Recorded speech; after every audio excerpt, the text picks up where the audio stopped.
Hey, what's going on, everyone? Welcome to the Davidson Hang podcast.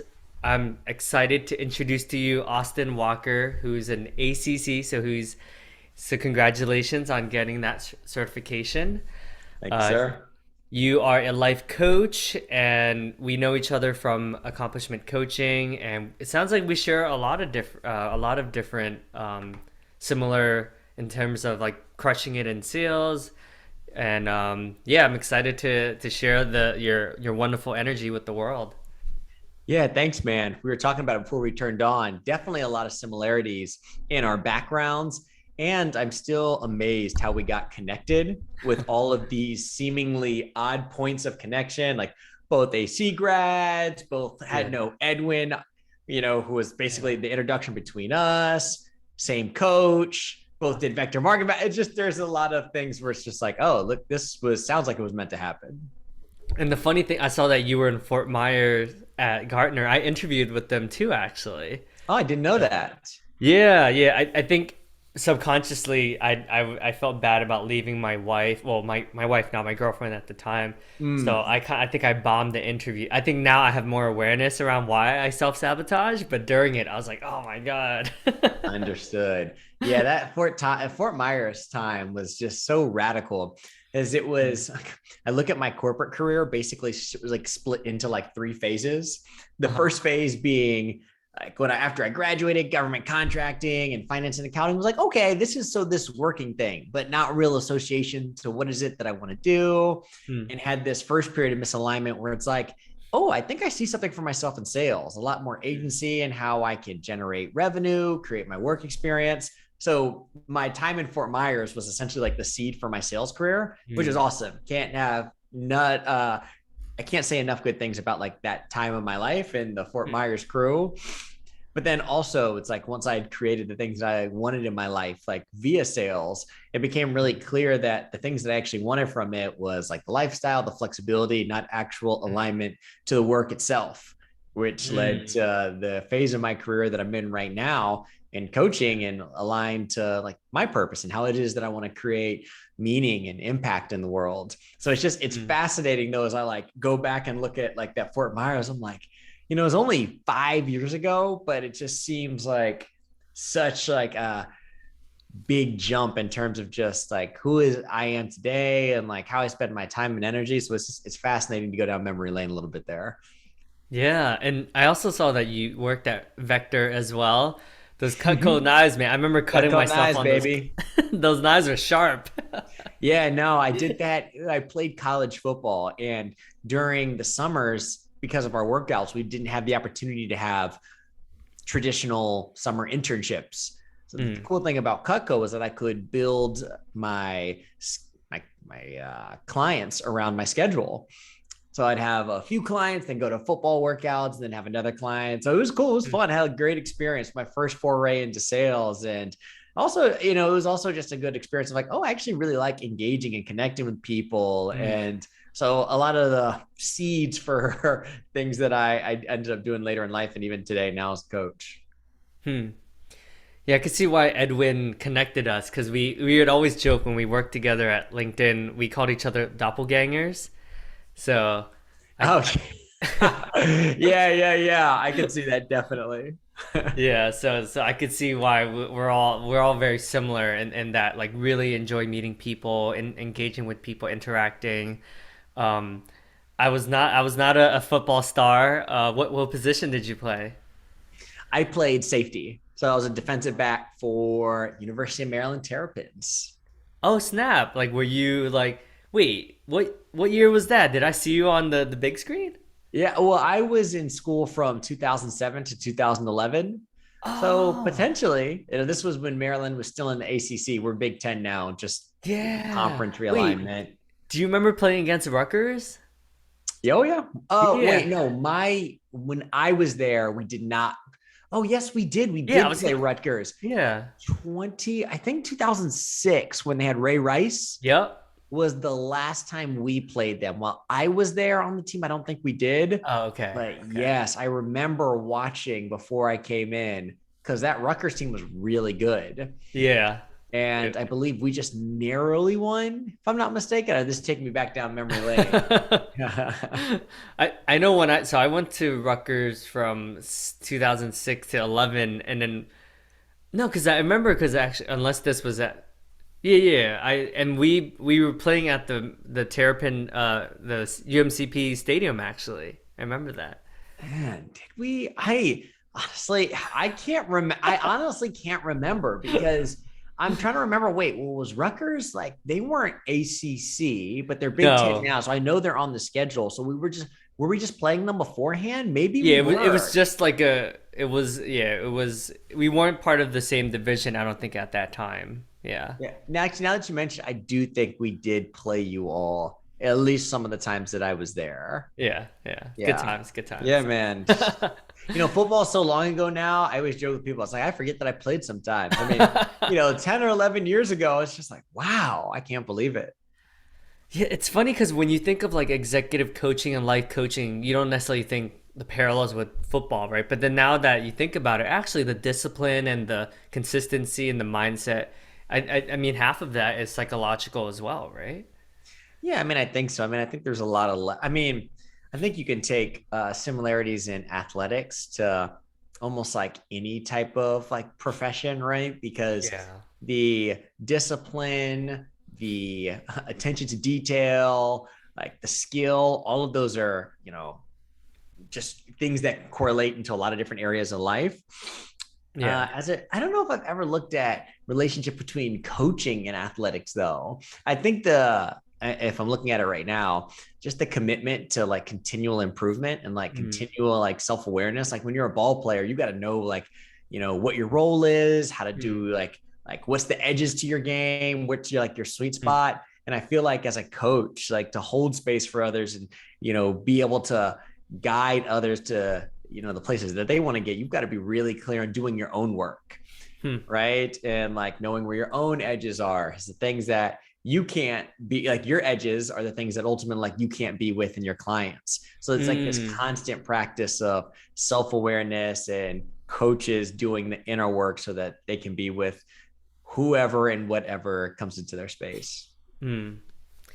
Yeah, even being with is such a powerful practice, right? It's still something that I struggle with, even having done being in this work for 7 years, or I don't know how many years. It feels like 7 years now. Yeah, It's I know the being with and being with it all.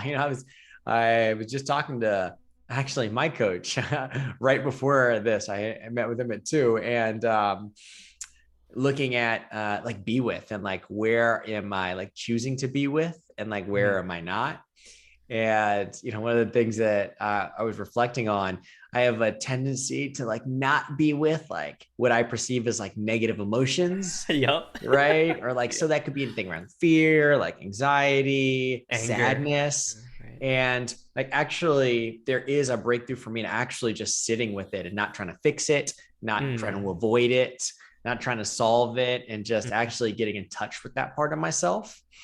And yeah, it's like the continual practice of like choosing to be with it all. Yeah, mm, it takes some work, but I'm already even just seeing just like the benefits in terms of just like range, in terms of like getting better like acquainted with parts of myself that again in like strong emotion that I might generally keep at like an arm's length distance, that now that I'm like, no, mm. I can do this. So Yeah. it's a fascinating practice. That's a good point. Yeah, I often notice I struggle with being with certain emotions, like anger is one, Yeah. sadness as well. I think people like us that are tend to be like gregarious or charismatic, or people that like people. I think because we became how we are because we're so likable, right? But in that journey to be liked by literally every single human being in the freaking world, we lose a sense of like, I don't know. I mean, sometimes ourselves, right? It's like because you feel like a chameleon.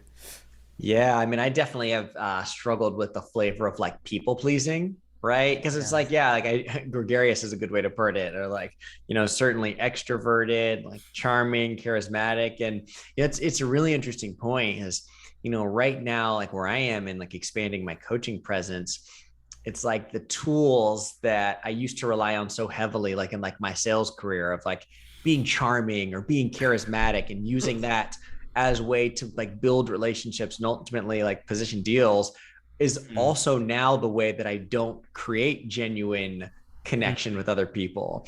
It's mm, like actually just showing up like as is, like with my authenticity, not from a place of like performance, is the thing that is more generative in this space. So it's always just mm. fascinating just to see like different parts of your being that I was like, oh, like I was doing that, kind of like strategically as to get something, as opposed to right now, it's a lot more like, yeah, like I can be all those things, but it's like Huh. I don't have to be them to get something. I can Mm. just like be and yeah, and just rock with that.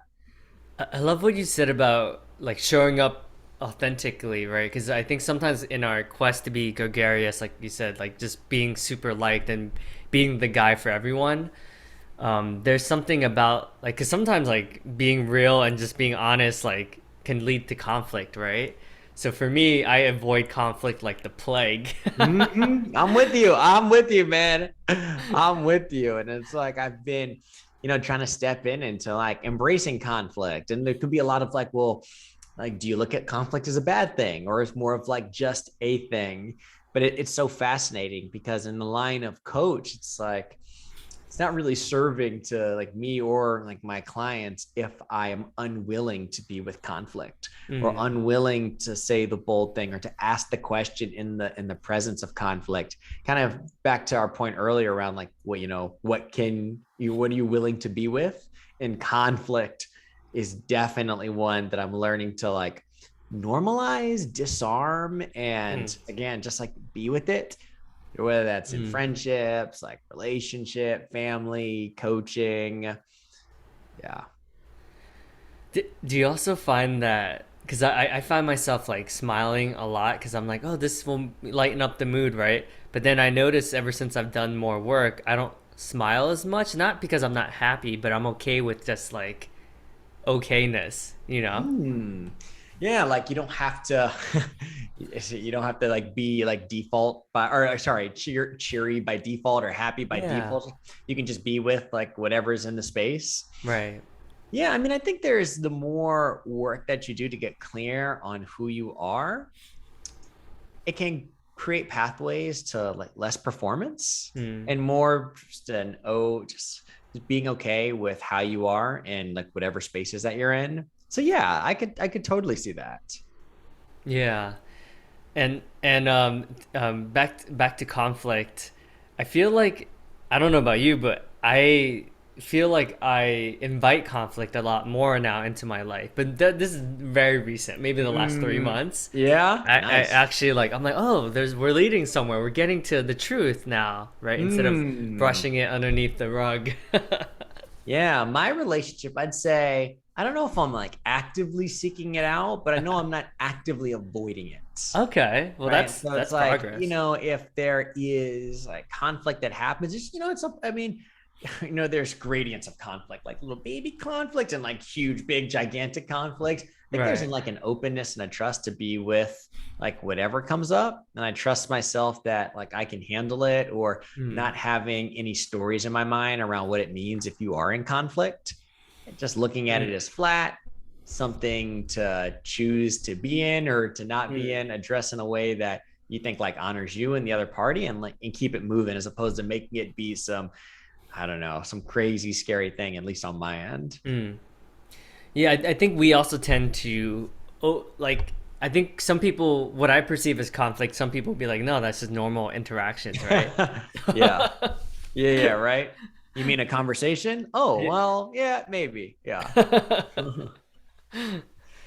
Yeah, man. Well, that's fascinating. So I'm curious, like, it must be really hard to leave, like, a job that in a company that you're making some pretty good money, with, you can call it the golden handcuffs or whatever. And man, like, do people like often question, like, ask you, like, hey, like, are you still, do you regret that decision? Yeah, I get asked about that a fair bit. I mean, I'm still pretty fresh within my solopreneur journey. I left my company Yeah. in last October 2021. Mhm.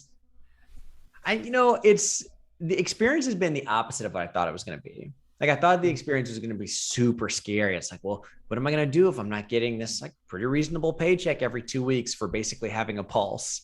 And it's actually been super exciting because all of my time and energy have been going towards the things that I'm passionate about or I have heavy interests like that I'm vested Mm. in. I don't have Yeah. to code switch. Like so much Mm. of what I do today, just in my life, is being really intentional about who I'm showing up as. And I didn't Mm. love who I was showing up in as work. I wasn't connected to like the meaning that I was generating there. And so it's been really cool being in this space now. Now, is it Mm. different?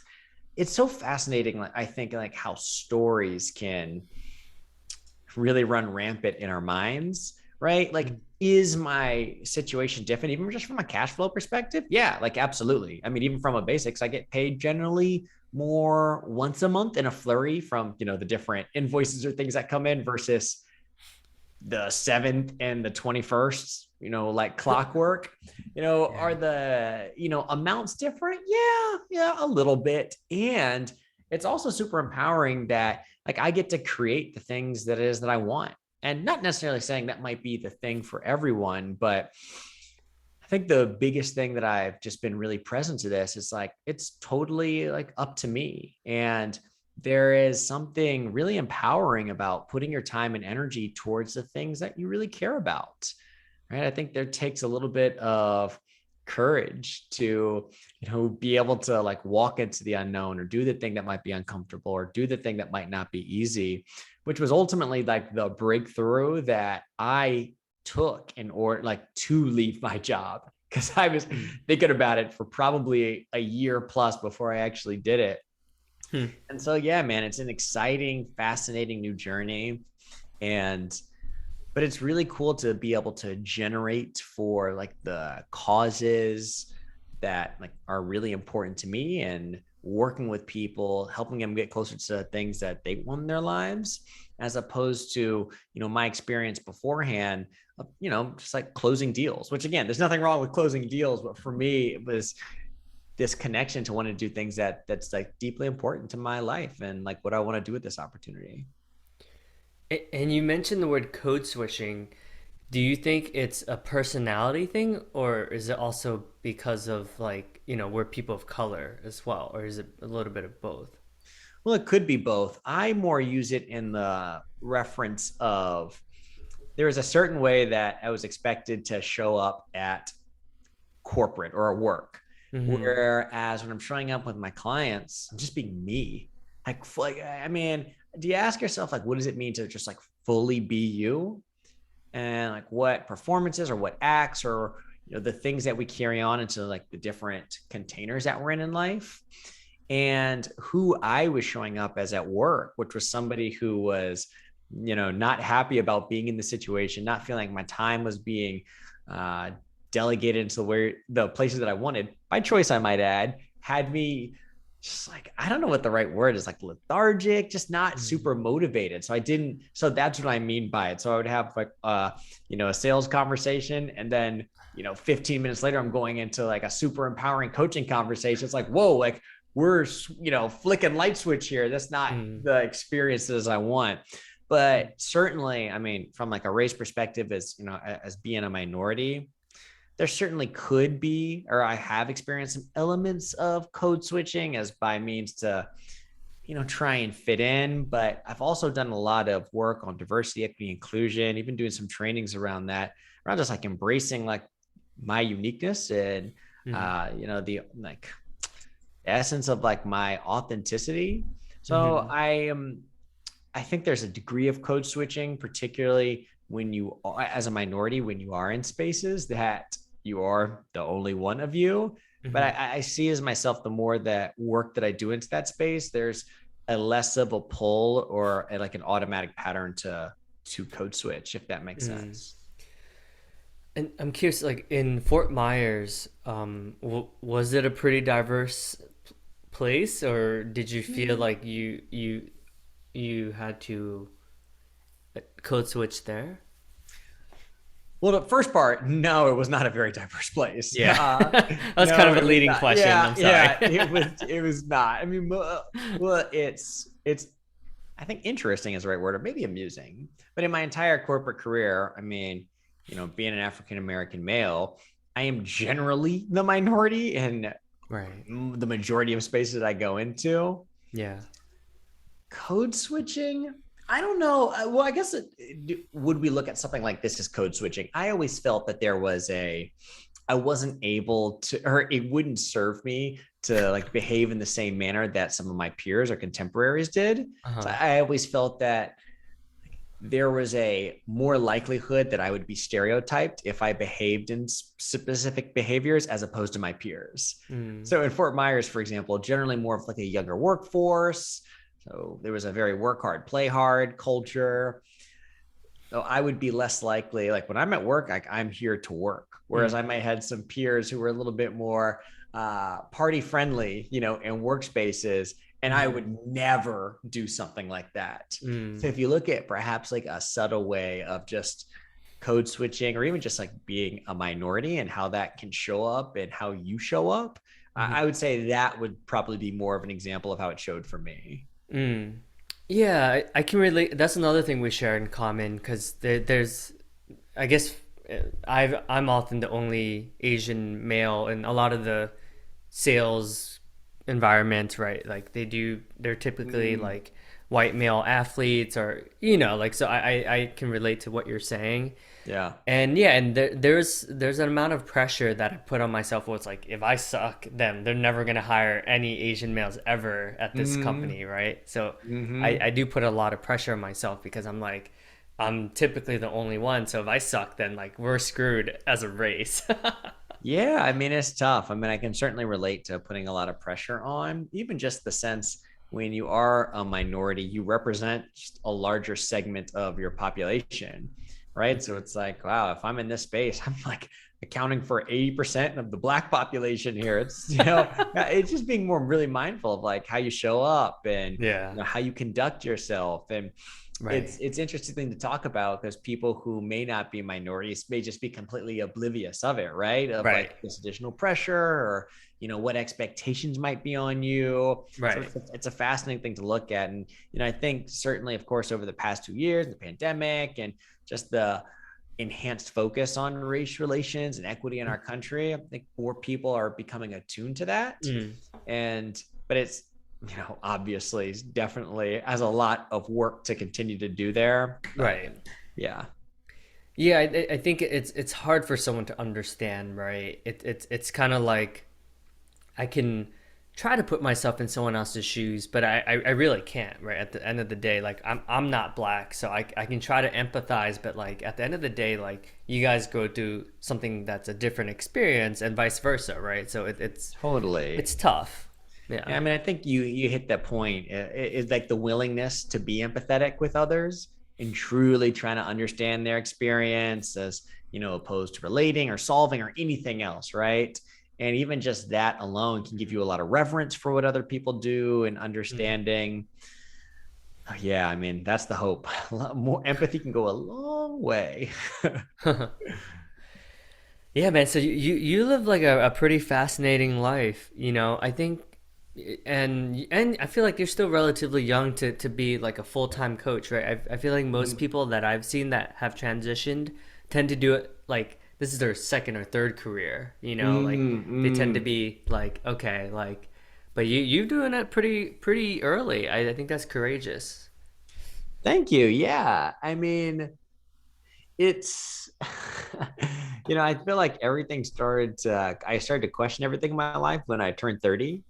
Hmm. And I always had one of my mentors always say, like, something happens when you hit 30. And I don't know, for me, it's at the phase where I spent so much of my 20s. Well, really, actually, the first 8 years of my corporate career was basically driven by one singular goal: make as much money as possible, right? And like that idea alone essentially guided 8 years worth of decisions, which is just fascinating to look at. It's not like when I Hmm. graduated college, I was sitting here and thinking, well, what's the thing that I really want to do to have myself fully expressed and to make a difference in the way that I really like strongly connect to, or like, what's my purpose? It was just boom, going down that route. Hmm. And for me, once you get to a situation where, money isn't the primary concern, where it's like you have enough where you can stand on your own 2 feet, you have your investment vehicle set up, start to look at things outside of that. And I feel like that was my experience. And Hmm. looking at, well, I have this one earthly life. How is it that I want to use it? What am I going to do to really feel like, like, again, I maximize my experience? And that's where my call to coaching came from, Hmm. and getting clear on my purpose to help empower, inspire people to believe that they can create the lives that they want to, be the best version of themselves. And like shortly after that, I serendipitously, big believer of the energy that you put out is the energy that comes back to you. Hmm. Somebody in my network was a coach, and then they introduced me to accomplishment coaching. And then, I Hmm. saw Christine Sachs leading I know she's been on your pod, leading Yeah. the AC week. And I was like, oh, like She's what a they're freaking doing. G. Oh She's a yeah, exactly. boss. Oh yeah. It's so great. Just to be with people and have them relate to themselves differently. It's Yeah. just such a powerful, powerful tool. Yeah. And so, yeah, I mean, to answer the question, I think it was just a lot of different things coming together in my life that made me realize the things that I had been building towards wasn't actually the things that I wanted. And like having that awareness of just like how you do want to make an impact, and the experience that you want to create in your life can have just a tremendous impact on your life experience. So it's kind Hmm. of a crazy set of circumstances of how it all came together. But yeah, I'm happy to be in this space. And I think it's so empowering when you see like your Mark Hunters and your Christine Sachs lead the room, right? Because that's Mm-hmm. not the typical of the executive leadership teams that we're used to in a typical corporate environment. Yeah, So for me, like that's even like I was like, wow, like it's possible. definitely. Yeah, it's so great when you see somebody. I mean, that's one of the things that really drew me to Mark was I see this person who is extraordinarily talented and has an amazing presence and also looks like me.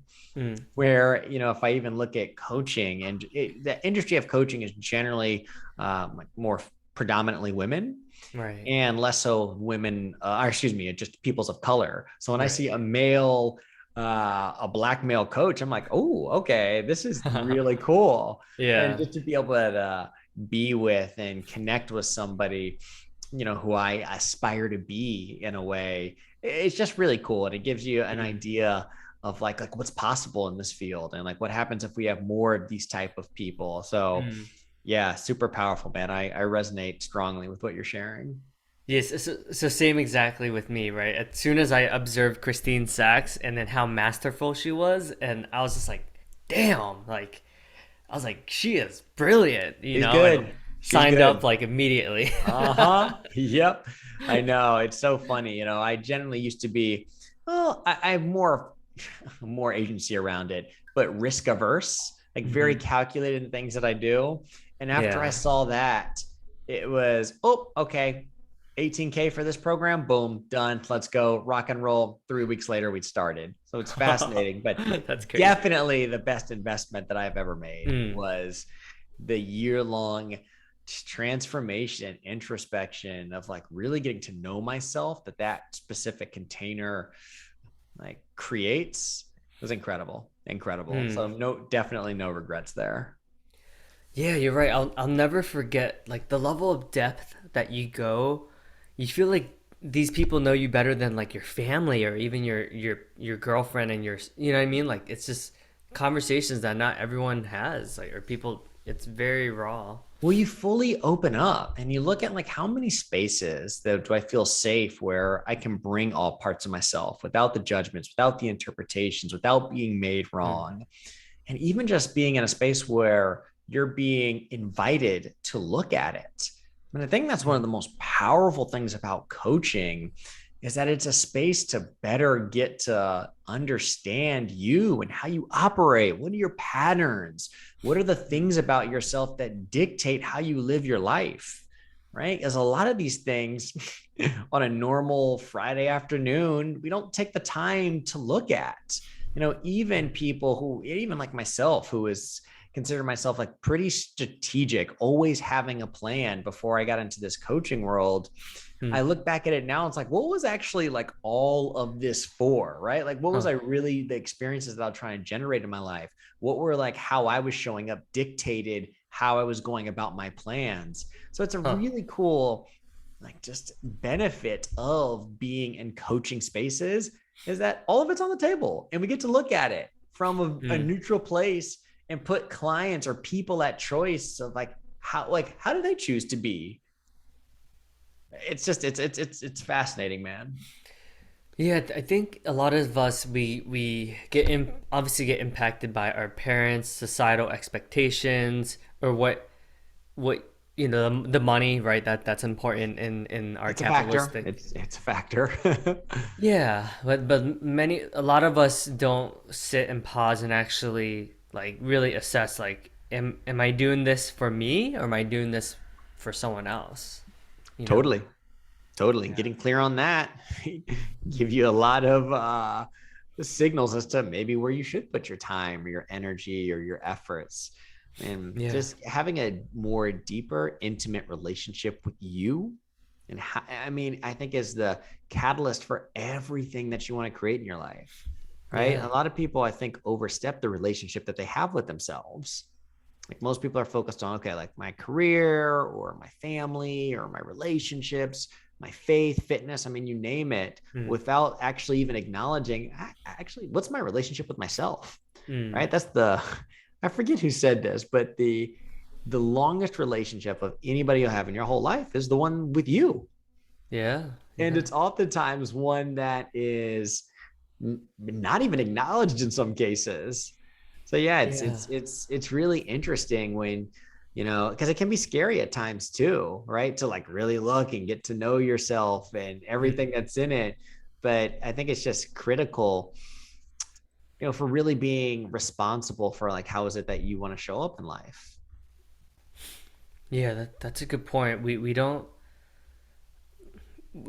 evaluate our relationship with ourselves. We tend to evaluate with our spouses, with our mothers, with our sisters, and like coworkers, our managers.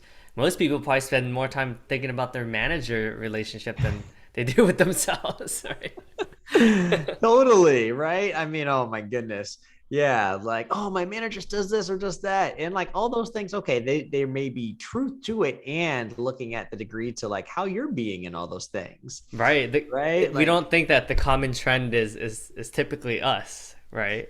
yeah, I mean, there's just a lot of, I feel like, possibility and ownership of just being of having a better relationship or a more in tuned relationship with yourself. Yeah. That's awesome, man. I mean, you clearly have done the work for a while. And what's brilliant about what we do is every day we're still rediscovering ourselves, right? Oh, I know. What are some of the more recent aha moments slash blind spots that you've come across, right? Mm. In the last couple Well, of weeks. one that comes to mind, even as you immediately say it, is I used to have this perception, and even fall into it sometimes, where it's like the breakthroughs that needed to create the thing that I want in my life is like some one-time dragon that needs to be slain. It's like vulnerability. Oh, okay, I did the vulnerable thing. I exposed myself. Good, I'm done with that now. As opposed to it's a continual thing. It's Yeah. the well, I look at everything through the lens of ownership because that's my Yeah. forever breakthrough. The Huh. degree to which I am willing to own all elements of my experience. And so Mm. when I look at even what I just shared, is that my willingness to continue to be vulnerable everywhere, like not just in this one specific place that I needed to have it, but in my everyday Mm. conversations, in my relationship with myself, my romantic relation, again, like on the entire spectrum. Mm. So I mean, I think that's the big thing. It's not this one big thing that needs to get done, and that's the thing. And once you have it, it's done. It Yeah. is choosing in to continue to look at it, continue to go deeper down the rabbit hole, so to speak. And many of the areas that I'm working on myself or people are working on themselves are lifelong journeys without necessarily like an endpoint. Hmm. But the more that you can be with, better understand yourself, better have a better relationship with yourself, just gives you access, in my opinion, to just a more expressed and complete version of yourself, which again is the catalyst for anything that you're trying to take on in your life. Mm. So that's a great question because there's been a number of them, but I think that's the one. And it's a continual process of choosing in for the thing you want or choosing in for the breakthrough. It's not a one-time Yeah. thing. We definitely share that in common, right? Like, I'm sure many people go up to us and they're like, why are you still don't you have enough self-awareness? Like, how much more self-awareness can you possibly have? You know, it's I've heard this. I hope I don't butcher it, but I've heard from people in academia when they're like, okay, well, when I was in high school and I had my high school degree, I thought I knew everything, right? And then when I got my bachelor's degree, I was like okay, like I know some things. And when then I got my master's degree, I realized, like I kind of like might know one thing kind of good. And then I get my PhD, I realized, wow, I don't know anything. And I feel like that's kind of a similar track with professional development or getting to better know yourself. It's the Hmm. more that you explore, you also realize that the more that there is to like within the expanse of your being, like there's always more that you can like explore, figure out, have a better relation with, relate to things differently. So totally, man, it's a continual process. The thing that always blows my mind is like when I realize that everything I say or do is inherently like a projection, you know? So Hmm. even the brilliant like billionaires and like your Christine Sachs and your Mark Hunters of the world and even like people that I don't necessarily agree with, I'm like that's me also a story in my head as well. So I don't know, like when I like truly stepped into that, I'm like, man, like it's a crazy concept, but it's so true, right? It's just what we focus on. Yeah, man.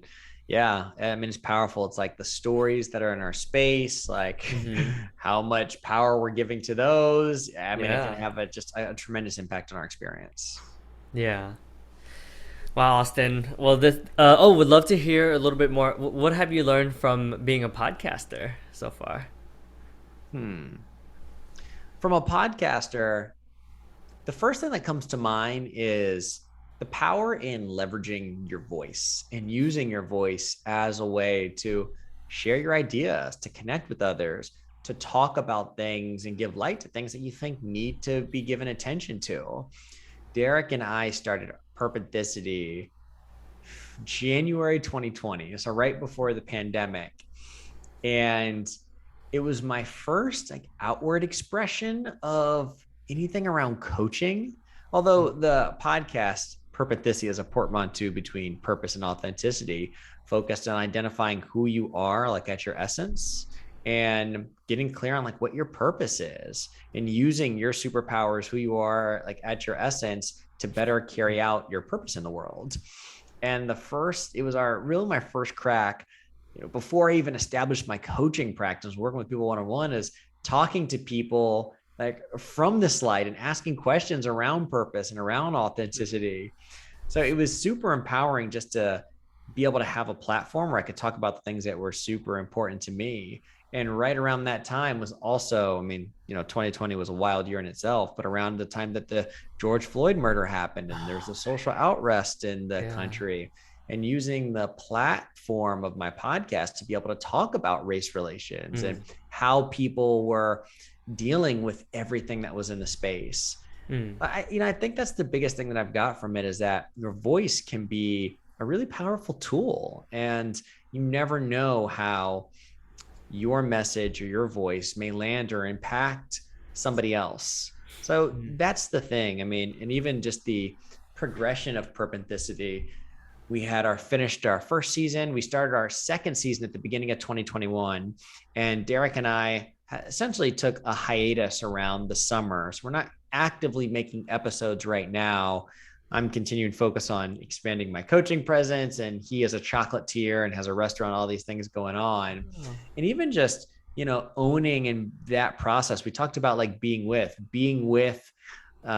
something that hey, is really important. And we're choosing to give our Mm. energy and efforts towards other things at this, and not from a place of like make wrong or, hey, like we have this podcast, we have to do these things, Huh. really giving it the time and energy that we need when the time is right. So Mm. there's so many lessons in it, but I've really enjoyed the outlet to share and talk about the things that are really important to me. Mm. That's awesome, man. Well, Austin, I Well, appreciate well, you. well, hold on, Dave. That generated something for me. So I got to know, as you're a fellow podcaster yourself, what's your Uh, biggest lesson that you've gained from? I mean, you've interviewed well over what 150 people now, or something like that. yeah, yep. This is Okay. 150, and I did some before that, weren't so great, right? But Well, yeah. What's been your biggest takeaway from this podcasting life? I think for me, I leverage it in a way to like really build my network and Mm, community, and just to give people a voice who maybe haven't had the spotlight to be able to speak openly about sensitive topics, like race relations being one of them. hmm Um, a lot of us Asians have context about like not being heard. Like we tend to be tend to be pigeonholed into being that quiet, docile type of like not related to as like lack of masculinity. So I do talk about those types of topics. But yeah, I like what you said. Like I really do. I value my voice a lot more. Like I have I relate to my opinions as worthy of being listened mm, to. Right. I think hmm that's a fair point that you brought up. So yeah, Yeah. thanks. Yeah, it's a blessing to have the platform and to be able to advocate and create and have the conversation around the things that are really important. So go us for having our podcast then, right? We can give ourselves a little self Yeah, acknowledgement. man. Self acknowledgement's huge. I mean, dude, that's taken me 5 years to like to be able to implement. Yeah, nice, cool.